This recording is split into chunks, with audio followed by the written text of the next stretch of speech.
सो आज हम स्टार्ट करेंगे chapter challenges to and restoration of Congress system, जो आपकी क्लास 12th पॉलिटिकल साइंस की बुक है इंडिया आफ्टर इंडिपेंडेंस, उसका सेकंड चैप्टर है, राइट। सो हो सकता है आपको थोड़ी सी बैकग्राउंड नॉइज का इशू हो, though we will try to fix it, but over a period of time चीजें ठीक हो जाएंगी। सो क्विकली स्टार्ट करते हैं chapter number 5, that is challenges to and restoration of Congress system. Okay, so अगर हम इसके मीनिंग को देखें पहले, कि जो चैप्टर का नेम है ये कांग्रेस सिस्टम के बारे में बात कर रहा है, राइट। जैसा कि हमने पिछले चैप्टर्स में डिस्कस किया that Congress dominated the elections. जो हमारी सेकंड बुक है वो मेनली बात करती है कौन से टाइमलाइन की, इंडिया आफ्टर इंडिपेंडेंस, मींस 1947 में हम इंडिपेंडेंट होते हैं और 1947 के बाद कलर कौन सा दिखाई देगा, wait, okay let's try with red. So 1947 के बाद 1951 में हमारे फर्स्ट इलेक्शंस होते हैं और हमने देखा 1951 से लेकर फ्रॉम 1951 टू इलेक्शंस ऑफ 1962 तक कांग्रेस की मोनोपोली थी। कांग्रेस की मोनोपोली थी मींस हर इलेक्शन में, 1951 के इलेक्शन में, 1956 के इलेक्शन में और 1962 के इलेक्शंस में रेगुलरली कौन सी पार्टी इलेक्शंस जीतती आ रही थी, that is Congress government. See don't worry about the notes, मैं आपको डिस्क्रिप्शन में टेलीग्राम चैनल का लिंक प्रोवाइड कर दूंगा, वहां पे आपको ये हैंड रिटन नोट्स की पीडीएफ मिल जाएगी जहां से आप डायरेक्टली डाउनलोड करके पढ़ सकते हो, राइट।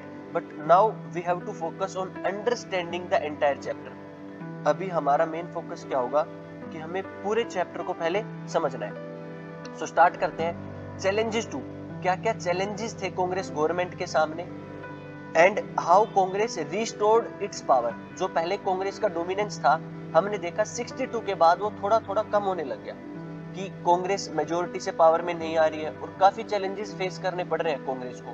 सो ऐसा क्या हुआ, कांग्रेस ने ऐसी क्या स्ट्रेटेजी अडॉप्ट करी कि वो दोबारा इलेक्शन जीता 1971 में, और एज अ इतनी वोट्स मिली 1971 के इलेक्शंस में जितनी आज तक कांग्रेस को नहीं मिली थी, right. So all these points we will discuss.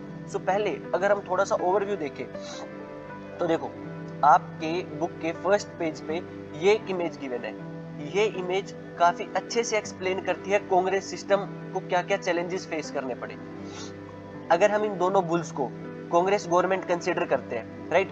So earlier first year में जब फर्स्ट टाइम इलेक्शन हुए तो हमने देखा कि इनका रिलेशन बहुत स्मूथ था, ये अच्छे से फंक्शन कर रहे थे। लेकिन कुछ टाइम बाद दैट इज आफ्टर 9 इयर्स हम नोटिस करते हैं कि दोनों के बीच में थोड़ी सी गर्मा गर्मी बन गई। ये हम विद इन कांग्रेस ही बात कर रहे हैं। ऐसे आप समझ सकते हो कि ये पॉलिटिकल लीडर्स हैं, ये दोनों बुल्स पॉलिटिकल लीडर्स को रिप्रेजेंट कर रहे हैं। स्टार्टिंग में सब कुछ अच्छा चला, लेकिन कुछ टाइम बाद कांग्रेस लीडर्स के बीच में कुछ रीजंस की वजह से, जो हम इस चैप्टर में डिस्कस करेंगे, थोड़ा सा डिस्प्यूट अराइज हो गया, ठीक है।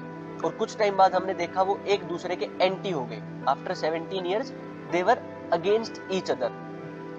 कांग्रेस पार्टी के लीडर्स दो ग्रुप्स में डिवाइड हो गए, जो हम आगे देखेंगे, और वो एक दूसरे के एंटी हो गए।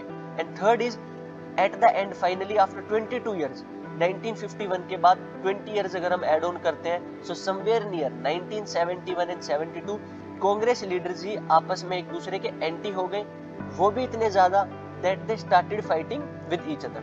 ओके, सो ऐसा क्यों हुआ, ये सारी की पॉइंट्स हम डिस्कस करेंगे। सो स्टार्ट करते हैं।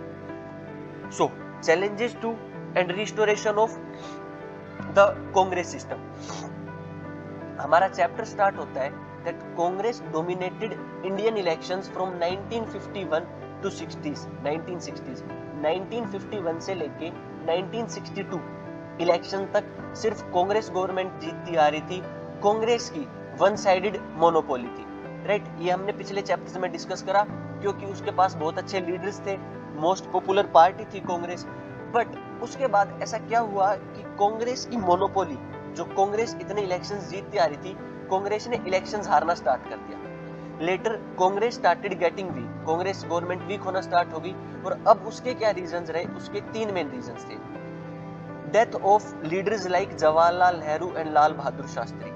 हमें पता है 1951 के इलेक्शन से लेके 1964 तक जवाहरलाल नेहरू हमारी कंट्री के प्राइम मिनिस्टर थे, ठीक है।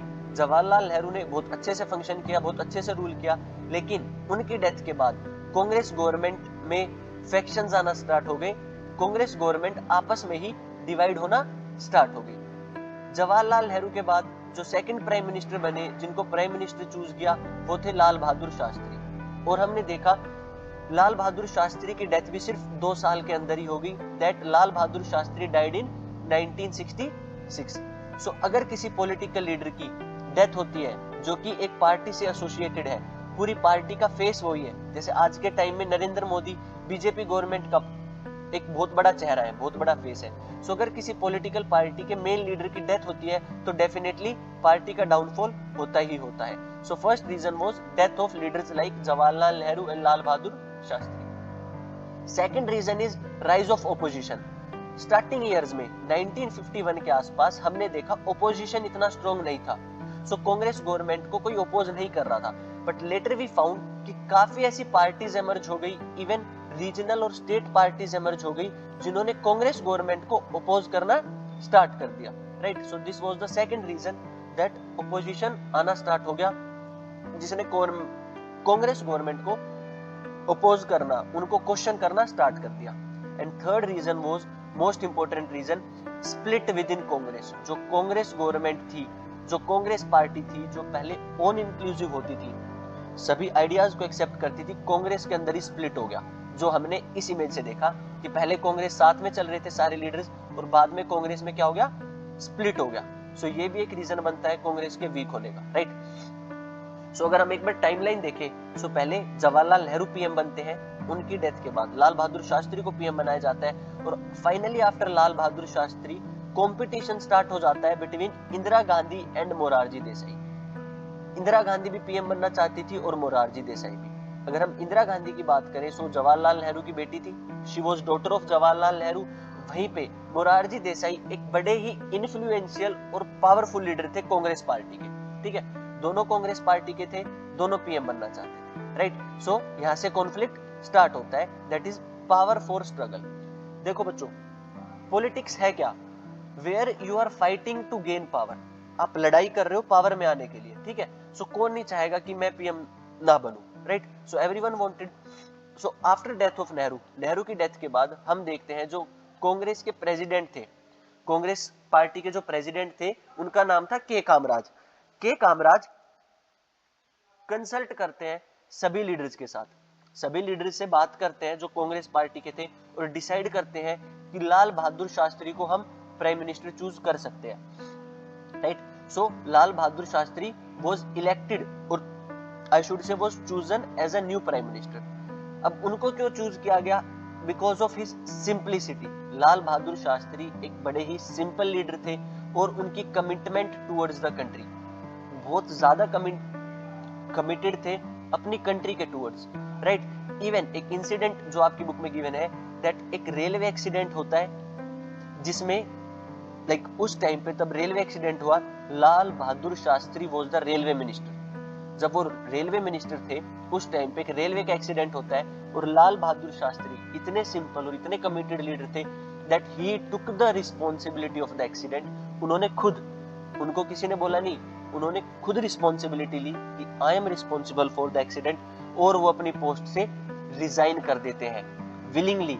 लाल बहादुर शास्त्री अपनी पोस्ट से रिजाइन कर देते हैं कि मुझे अब वो रेलवे मिनिस्टर नहीं रहना। लेकिन आज के टाइम में ऐसा हमें कुछ भी देखने को नहीं मिलता। सो इतने सिंपल और इतने कमिटेड लीडर थे लाल बहादुर शास्त्री। लाल बहादुर शास्त्री की अगर हम सेशन की बात करें, तो लाल बहादुर शास्त्री आते हैं 1964 में पावर में, और 1966 तक 2 साल तक वो सर्व करते हैं, ठीक है।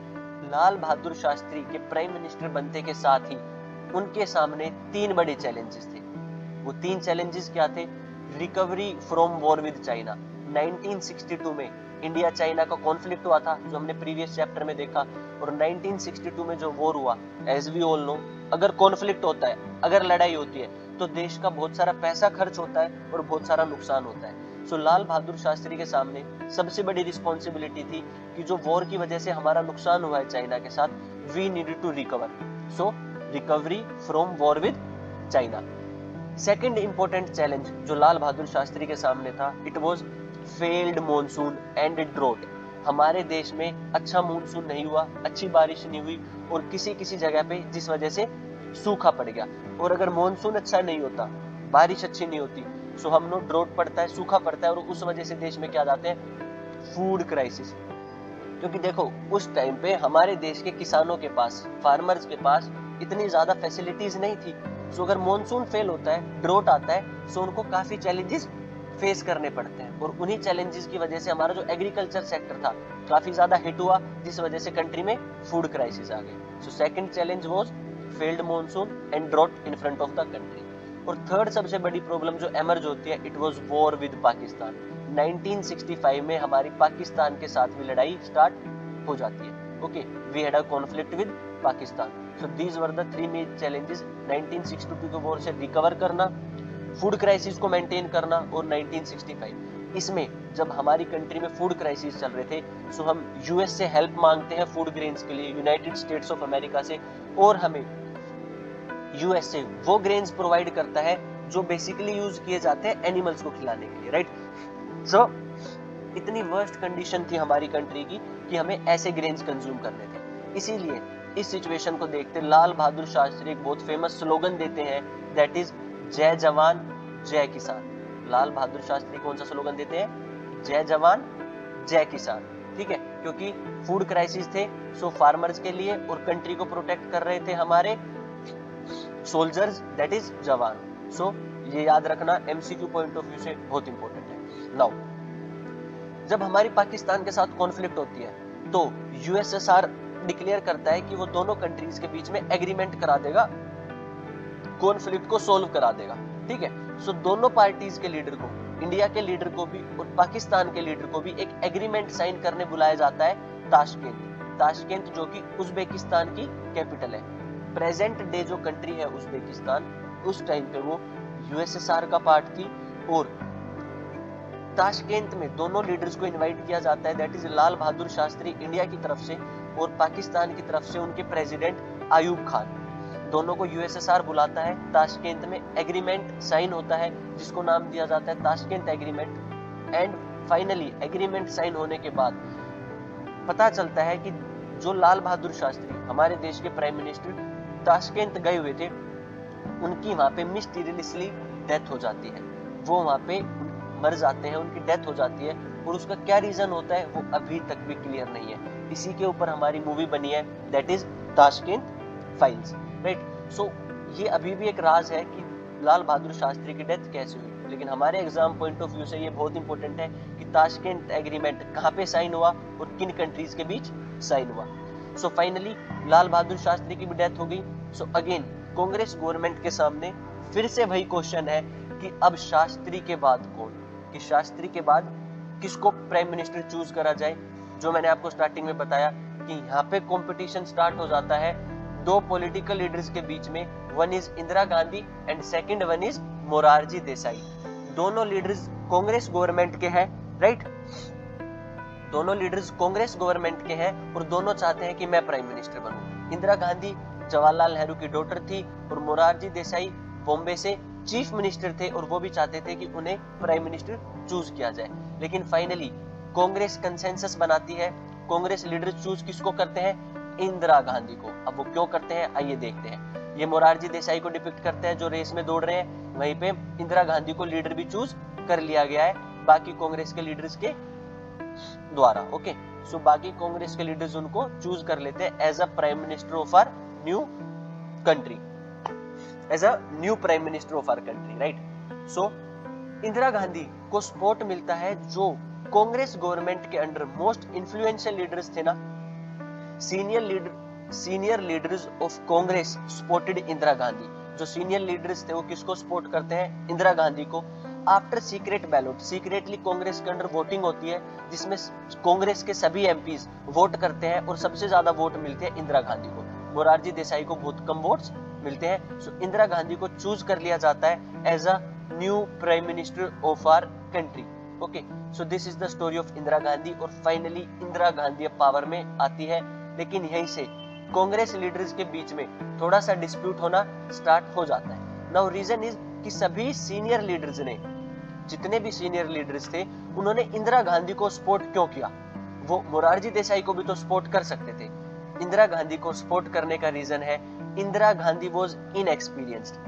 उन्हें पता था कि इंदिरा गांधी को गवर्नमेंट रन करने का एक्सपीरियंस अभी ज्यादा नहीं है, और वो सोचते थे कि Indira Gandhi will depend on them. Senior leaders thought that Indira Gandhi will depend on them for support and guidance in administrative and political work. Senior leaders ने सोचा इंदिरा गांधी इनएक्सपीरियंस है और उसे हमारे सपोर्ट और हमारे हेल्प की जरूरत होगी कंट्री को एडमिनिस्ट्रेटिवली रन करने के लिए और पॉलिटिकल फंक्शंस करने के लिए, राइट। सो इस वजह से वो इंदिरा गांधी को सपोर्ट करते हैं। और इंदिरा गांधी के पावर में आते ही एक सबसे बड़ा चैलेंज जो इंदिरा गांधी के सामने आता है, that was fourth general election. हमारी कंट्री में फोर्थ जनरल इलेक्शंस का टाइम आ जाता है। So fourth general election Indira Gandhi के लिए चैलेंज क्यों था, अब आगे हम इस पॉइंट को डिस्कस करेंगे। ओके, सो हमने देखा दैट फर्स्ट, सेकंड और थर्ड जनरल इलेक्शंस में इंदिरा गांधी जिस पार्टी से प्राइम मिनिस्टर बनी है, that is Congress government, dominate करती है बहुत अच्छे से, मेजोरिटी में आती है, मैक्सिमम वोट्स कांग्रेस गवर्नमेंट को मिलते हैं। लेकिन फोर्थ जनरल इलेक्शन में इंदिरा गांधी के सामने काफी सारे चैलेंजेस थे। सो उनमें से क्या क्या चैलेंजेस थे? इंडिया की जो सिचुएशन थी उस टाइम पे बड़ी क्रिटिकल थी। Our situation was not that much good. Reason were failed monsoon, हमने ऊपर डिस्कस करा, मॉनसून फेल हो चुका था, जिस वजह से एग्रीकल्चर क्राइसिस और ड्रोट जैसी सिचुएशन कंट्री में बनी हुई थी। इकोनॉमिक क्राइसिस, कंट्री में इकोनॉमिक क्राइसिस आए हुए थे। देश को लग रहा था कि जो इंदिरा गांधी है वो एक इनएक्सपीरियंस्ड प्राइम मिनिस्टर है, उनको ज्यादा एक्सपीरियंस नहीं है, so how she will manage the country, एक ये सबसे बड़ा उनके सामने चैलेंज था। देन फूड क्राइसिस की वजह से, फेल्ड मॉनसून की वजह से कंट्री में फूड शॉर्टेज चल रही थी, बेसिक खाने की, बेसिक ग्रेन्स की बहुत ज्यादा कमी सी। डिप्लीशन ऑफ फॉरेक्स, हमारा जो फॉरेन एक्सचेंज था, फॉरेन एक्सचेंज बेटा वो अमाउंट होता है, या कह सकते हो आप वो डॉलर्स में वो करेंसी होती है जिसको हम यूज करते हैं बाहर से प्रोडक्ट्स खरीदने के लिए, राइट। अगर हमें बाहर कंट्री से कोई टेक्नोलॉजी या कोई प्रोडक्ट खरीदना है तो हमें अपना फॉरेक्स देना पड़ता है, फॉरेन एक्सचेंज जिसको हम बोलते हैं रिजर्व। सो डिप्लीशन, हमारा जो फॉरेन एक्सचेंज था वो बहुत जल्दी डिप्लीट हो रहा था। ड्रॉप इन एक्सपोर्ट, हमने ड्रॉप करना भी बाहर बहुत ज्यादा कम कर दिया था। And high military expenditure, military को पावरफुल बनाने के लिए, to strengthen our military we were expending so much on military, so military के ऊपर खर्चा बहुत ज्यादा हो रहा था। वैल्यू ऑफ रुपी डिवैल्यूएटेड, जो हमारी रुपी, हमारी करेंसी है, उसकी वैल्यू बहुत ज्यादा डिवैल्यूएट, उसकी वैल्यू बहुत ज्यादा कम कर दी गई थी।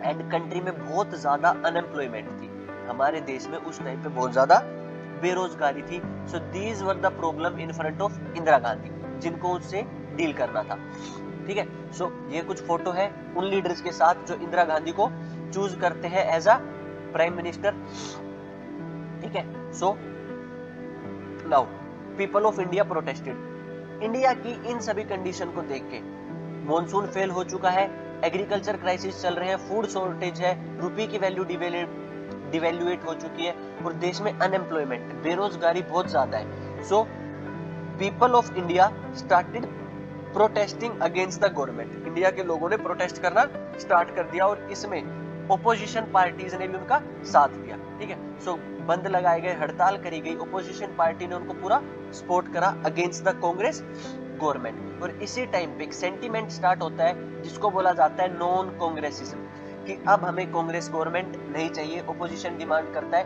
कि अब कांग्रेस नहीं आनी चाहिए पावर में, राइट। सो एक बार क्विकली इसको रीड करो, देखो क्या क्या चीजें रिलेटेड है नॉन कांग्रेसिज्म से।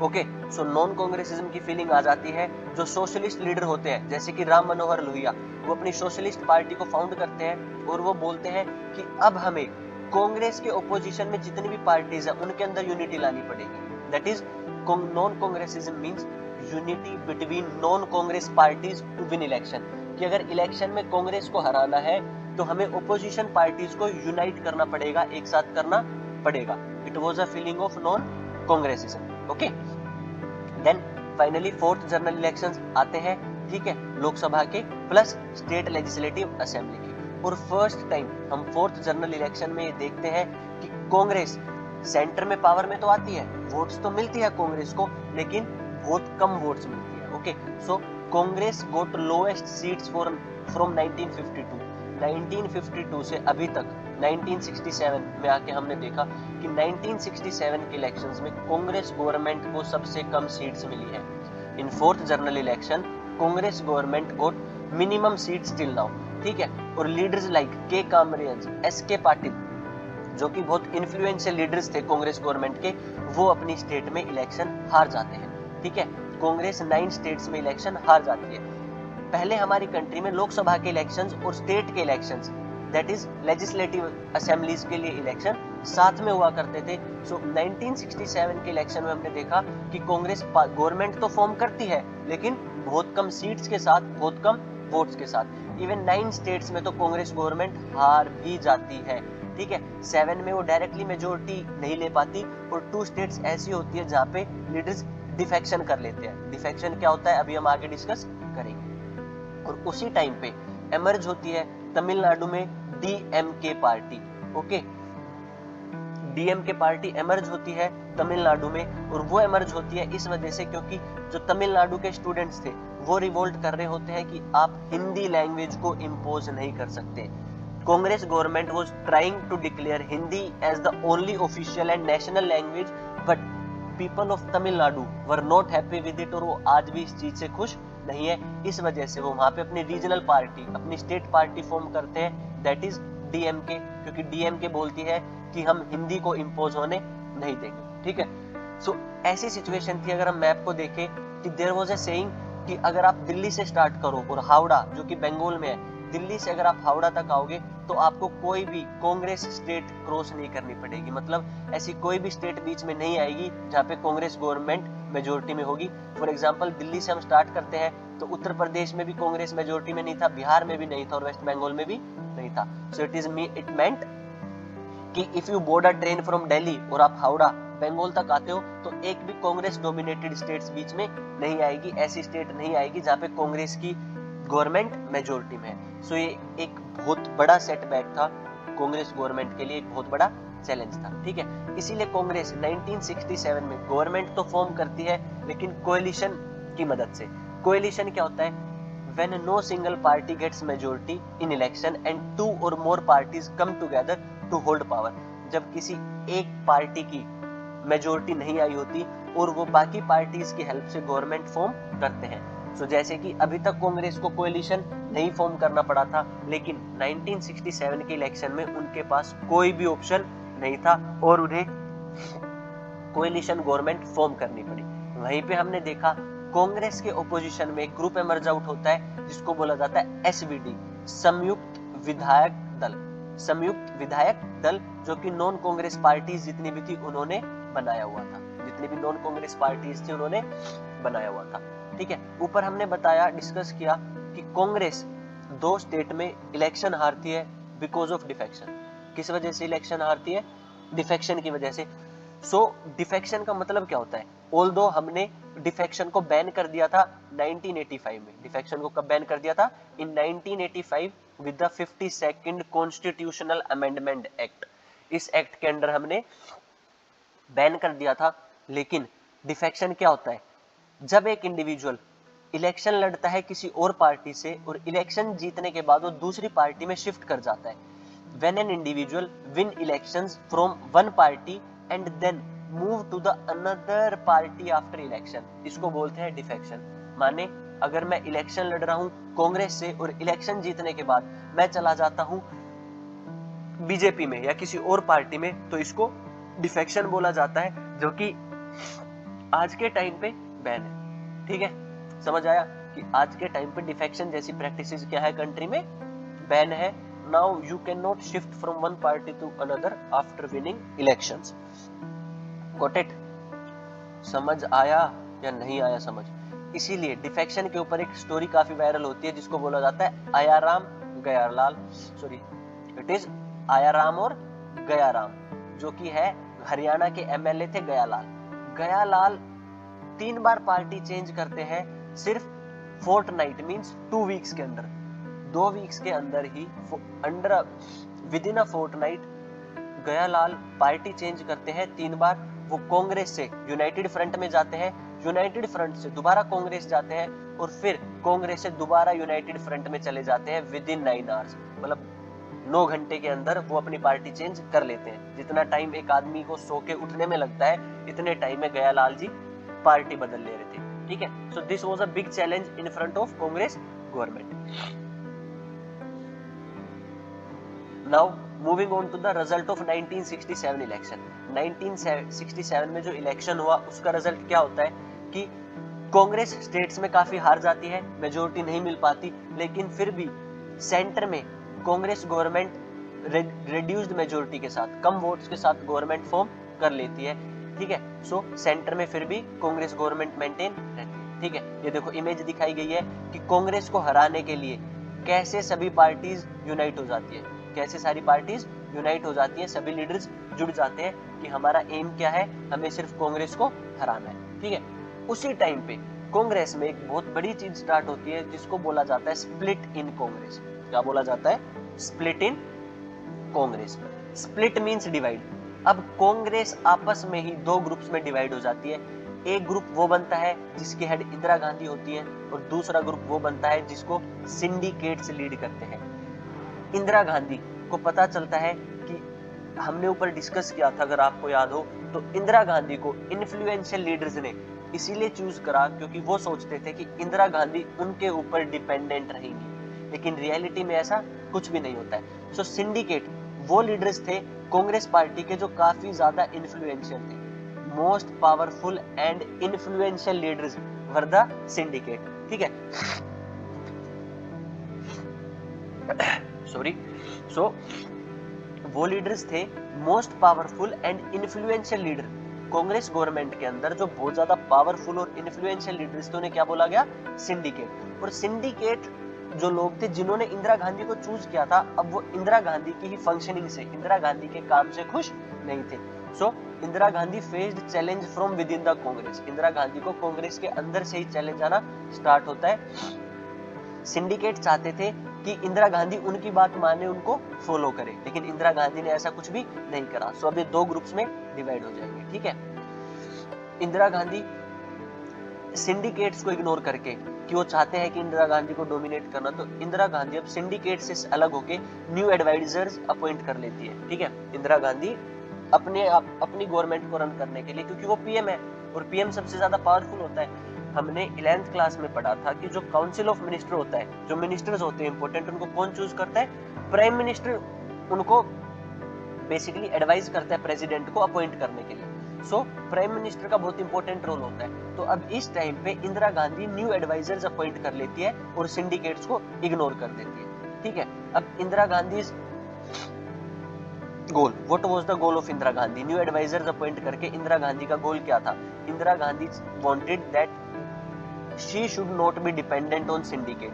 वो चाहती थी कि अब उन्हें और ज्यादा सिंडिकेट के ऊपर डिपेंड नहीं रहना है, और वो चाहती थी कि वो इलेक्शंस लड़े अब दोबारा, तो वो इलेक्शंस जीते तो बिना सिंडिकेट के सपोर्ट से। मतलब सिंडिकेट और इंदिरा गांधी अभी तक दोनों कांग्रेस गवर्नमेंट में ही फंक्शन कर रहे हैं, लेकिन दोनों डिवाइड हो चुके हैं इंटरनली, इंटरनल डिवीजन आ चुके हैं कांग्रेस गवर्नमेंट में, राइट। तो अब लोगों को इन्फ्लुएंस करने के लिए और नेक्स्ट इलेक्शन जीतने के लिए इंदिरा गांधी एक स्पेशल प्रोग्राम लॉन्च करती है जिसको बोला जाता है 10 पॉइंट प्रोग्राम। प्रोग्राम को बोला जाता है 10 पॉइंट प्रोग्राम, जो कि इंदिरा गांधी 1967 में सेंटर में आने के बाद लॉन्च करती है। एक बार क्विकली इन पॉइंट्स को आप रीड करो, मोस्ट इंपोर्टेंट है। आपके 4 to 6 मार्क्स में क्वेश्चन आ सकता है कि इंदिरा गांधी ने ऐसा क्या किया कि वो 1971 जो अगले इलेक्शंस होंगे वो जीत गई, या 10 पॉइंट प्रोग्राम क्या था? क्विकली एक बार इन पॉइंट्स को आप रीड करो।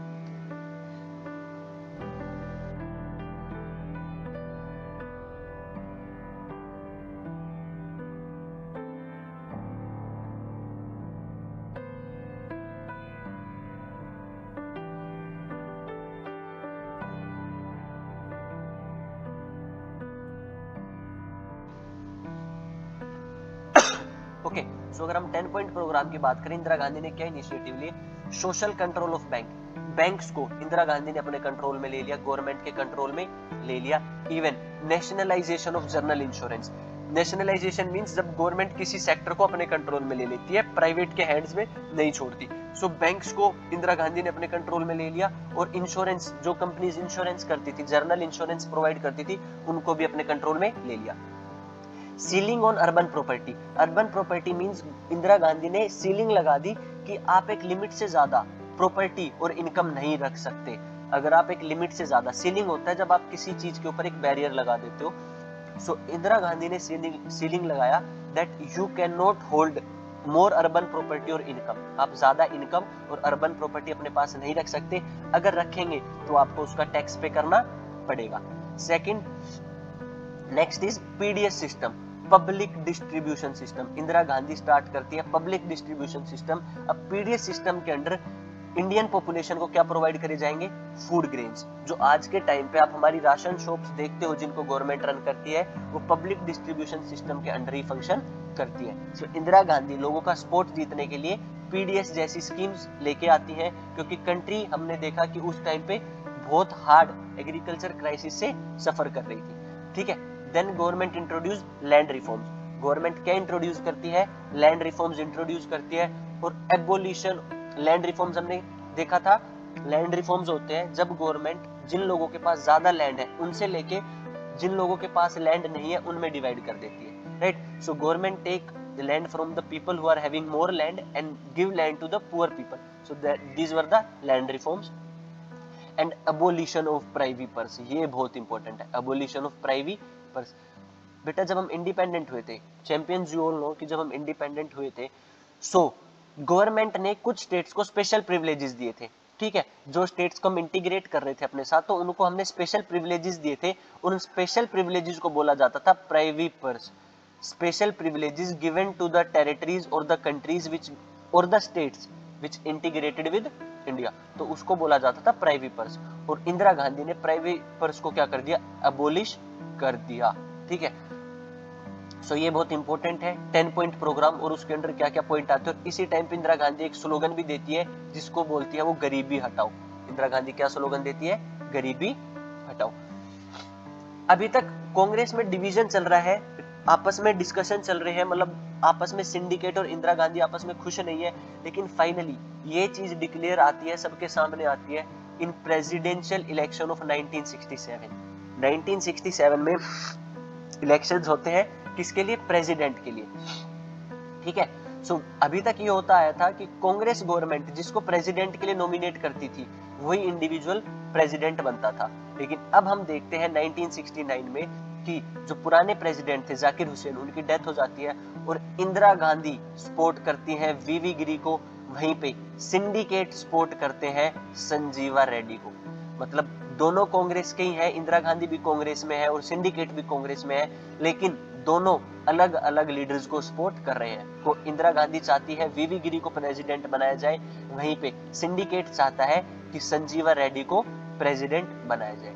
वीवी गिरी उस टाइम पे इंडिया के वाइस प्रेसिडेंट थे और संजीवा रेड्डी लोकसभा के स्पीकर थे। ठीक है, ऑल्दो, कहां पे गया हमारा पेज? ओके, वैसे तो ऑफिशियल कैंडिडेट जिनको डिक्लेयर किया जाता है कांग्रेस की साइड से वो एन संजीवा रेड्डी होते हैं, बट इंदिरा गांधी सीक्रेटली किनको सपोर्ट कर रही होती है?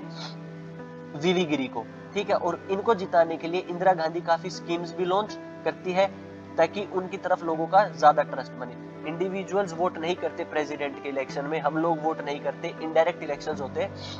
Okay, but still she launched some policies, some arguments उन्होंने दिए ताकि वीवी गिरी को जिताया जाए। और फाइनली एट द एंड हम क्या देखते हैं कि वीवी गिरी इलेक्शन जीत जाते हैं, जिनको इंदिरा गांधी ने सीक्रेटली सपोर्ट किया था। और यहां से बिल्कुल क्लियर हो जाता है कि कांग्रेस गवर्नमेंट अब दो फैक्शंस में डिवाइड हो चुकी है। कांग्रेस गवर्नमेंट दो फैक्शंस में डिवाइड हो चुकी है, और वो दो फैक्शंस कौन से हैं?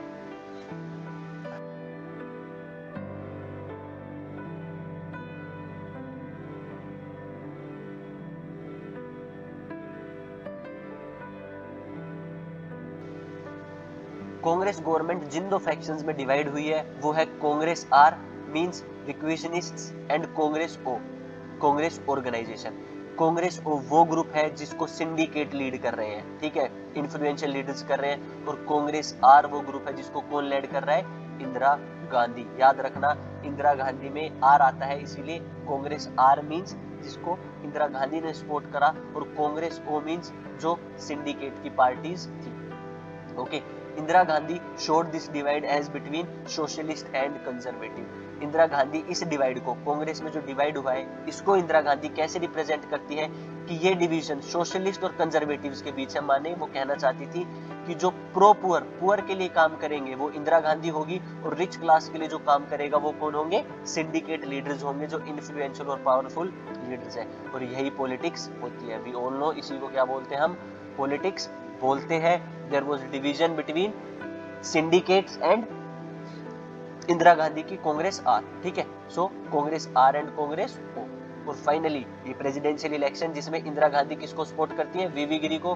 वीवी गिरी चूज हो जाते हैं, और जो कांग्रेस के मेन लीडर होते हैं वो इलेक्शन हार जाते हैं, Sanjiva Reddy. Okay, now Congress divide. अब कांग्रेस आपस में डिवाइड हो चुकी थी, ठीक है। सो जो लीडर्स कांग्रेस पार्टी के थे और सिंडिकेट की तरफ चले गए थे, वो अब इंदिरा गांधी को सपोर्ट नहीं कर रहे थे। इसीलिए इंदिरा गांधी चाहती थी कि अब वो गवर्नमेंट फॉर्म करे तो पूरी मेजोरिटी के साथ फॉर्म करे, जिसपे उन्हें डिपेंडेंट ना रहना पड़े, किन पे? सिंडिकेट पे। So Indira Gandhi government reduce to the minority, minority में आ जाती है क्योंकि कुछ लोग सिंडिकेट्स की तरफ चले जाते हैं। स्टिल कंटिन्यू टू रूल, फिर भी रूल कर रही होती है, क्योंकि दो पार्टी सीपीआई और डीएमके इंदिरा गांधी को सपोर्ट करती है, ठीक है। ये दोनों पार्टी इंदिरा गांधी को सपोर्ट करती है।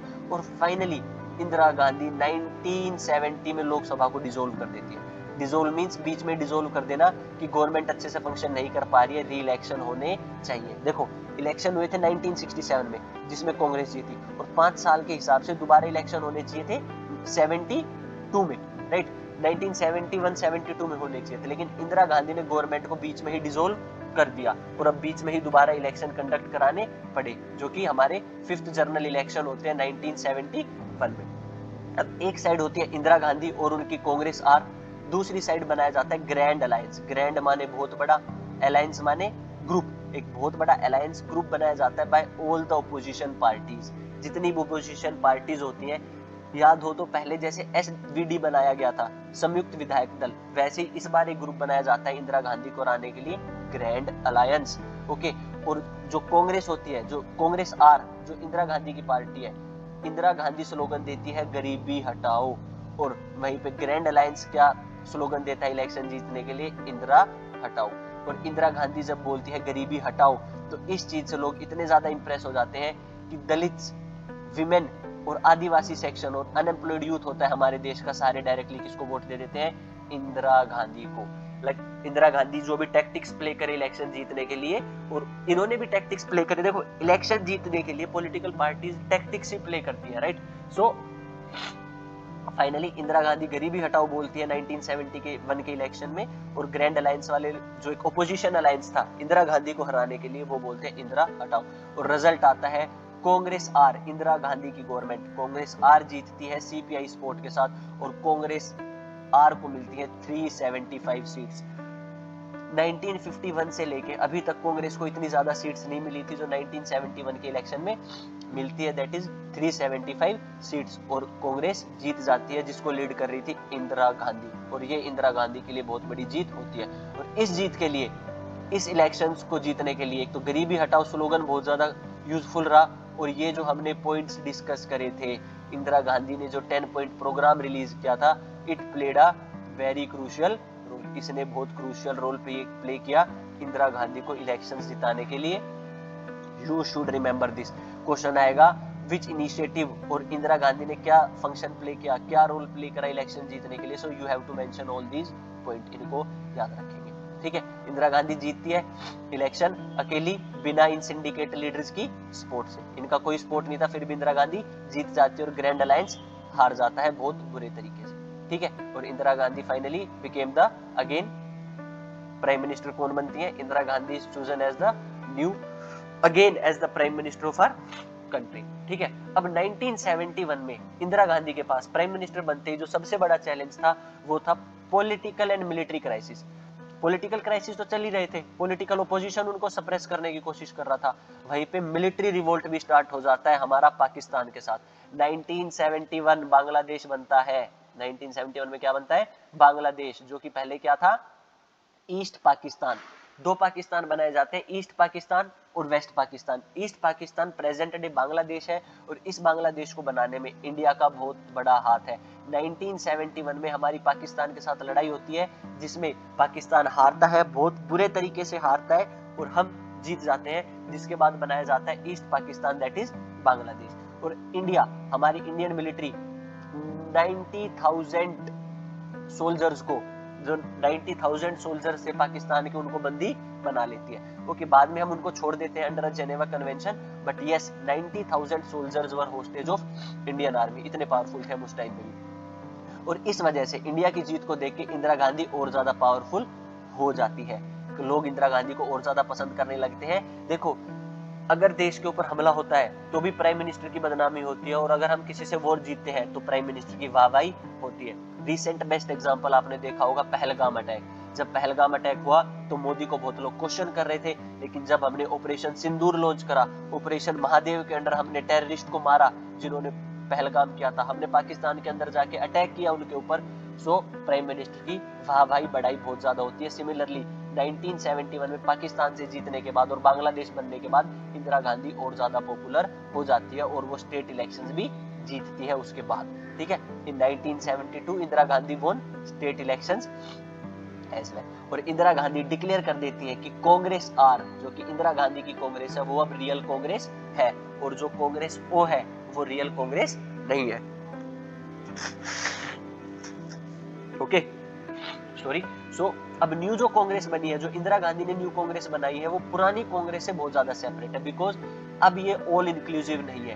पहले कांग्रेस सभी आइडियाज को एक्सेप्ट करती थी, लेकिन अब इंदिरा गांधी वाली जो गवर्नमेंट है, न्यू कांग्रेस बनी है, वो सभी आइडियाज को एक्सेप्ट नहीं करती है, ठीक है। इसको जो डोमिनेट करते हैं वो इंदिरा गांधी, कांग्रेस आर इंदिरा गांधी ने बनाई थी, तो डोमिनेट भी इस पार्टी को कौन करती है, इंदिरा गांधी, और ये मेनली डिपेंडेंट होती है आदिवासी, दलित और विमेन्स के ऊपर। सो यहाँ पे हमारा चैप्टर होता है एंड, और लास्ट इमेज आपको पता चलती है कि जंजीर मूवी से लेके केबीसी तक बच्चन रॉक्स, अमिताभ बच्चन रॉक करते हैं, ठीक है, जोक्स अपार्ट। सो बच्चों, इस चैप्टर को अच्छे से पढ़ना है पूरे, और मैंने इसमें आपको की पॉइंट्स ऑलरेडी नोट्स के फॉर्म में प्रोवाइड कर दिए हैं। ये जो नोट्स है आप इजीली एक्सेस कर सकते हो, कहां से, टेलीग्राम चैनल। कौन सा टेलीग्राम चैनल, टेलीग्राम पे सर्च करना, और सर्च नहीं भी करोगे तो नीचे डिस्क्रिप्शन में आपको टेलीग्राम लिंक मिल जाएगा, दैट इज विंग्स एकेडमी।